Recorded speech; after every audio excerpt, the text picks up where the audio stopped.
लुणा बंध सुदृढ़करण पर गृह राष्ट्रमंत्री द्वारा विभिन्न शुभ भित्तिप्रस्तर स्थापन।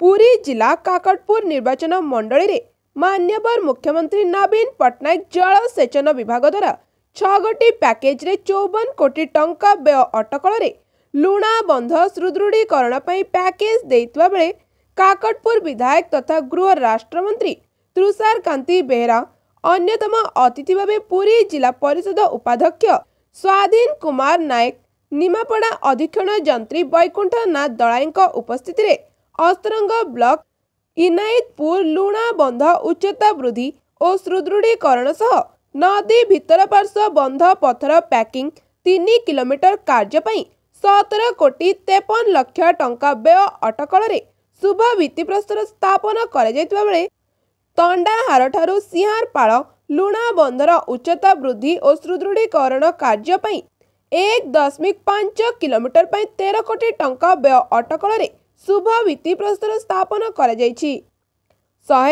एकर जमी रे विगत दिन रे लुणा पानी माड़ी जाउथिला। बंध सुदृढ़ीकरण हेले चाषी माने उपकृत हेबे। ताहा सहित ग्राम्य उन्नयन विभाग तरफ कोरोना बंतिलो भाया राई बेरुआ बंदारी रास्ता निर्माण कार्य 5 किलोमीटर रास्ता कार्य 4 कोटी 5 लाख टंका व्यय अटकल रे निर्माण पाई शुभ भित्तिप्रस्तर दिया जाइछि।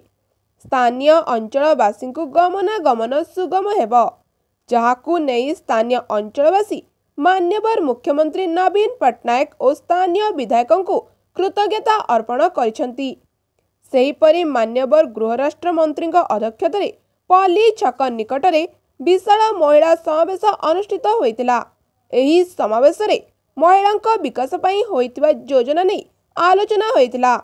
आमर इनायतपुर ग्रामवासी दीर्घ दिन धरिक अभियोग थिला जेतेबेले नदी रे जुआर आसे ग्रामर पछ साइड रु जुआरे पानी पशि जाए तेणु लोक मैंने क्षतिग्रस्त होती।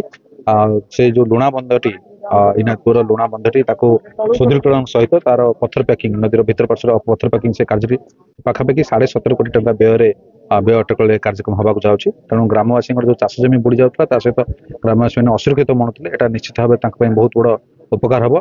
माननीय मुख्यमंत्री श्री नवीन पट्टनायक पुणी बहुत बहुत धन्यवाद कृतज्ञता ज्ञापन करी। ग्रामांचल भित्तिभूमि विकास पंचायत राज रोड को कन्वर्ट कर मुख्यमंत्री सड़क योजना रे आमर कोरोना बंचल ठारू रायबेरुआ पर्यंत बंदारी देखिए रोड टी पाखापाखि 4.5 कोटी टंका अटकल से कार्यक्रम हम। आगामी पाखापाखि 5 किलोमीटर रास्ता अच्छी निश्चित भाव ग्रामवासी जो बर्तमान आप जानते लक्ष्मी बस योजना जो ग्रामांचल जो बस गड़ुची से बहुत लाभप्रद है। सहित ग्रामांचल लोक मान सामाजिक और अर्थनैतिक स्तर में सुदृढ़ से निश्चित भाव। आज आम जो सुंदर प्रकल्पटी परिक्रम कराइला मान्यवर मुख्यमंत्री द्वारा या प्रस्ताव रखी आमर स्थानीय मंत्री तुषार कांति महोदय आज कर कमल भित्तिप्रस्तर स्थापन होती। दीर्घ 3 किलोमीटर लंब विशिष्ट इनायतपुर प्रकल्पटा सुदृढ़ीकरण वास्तव में जो रूपरेख नब निश्चय लोक मान अनेक प्राकृतिक विपର୍ଯ୍यय रक्षा कर आम चेष्टा करुँ या कार्यक्रम तुरंत कर लोक कम लगे। एक्चुअली यार लंब रही 3 किलोमीटर अटकल परिमाण 17 कोटी 53 लाख टंका आ तंडाहार पकड़ रही 13 कोटी से रही अराउंड 1.5 किलोमीटर एटा को रखी 1 ईयर भीतर टार्गेट रखी सरिया पे।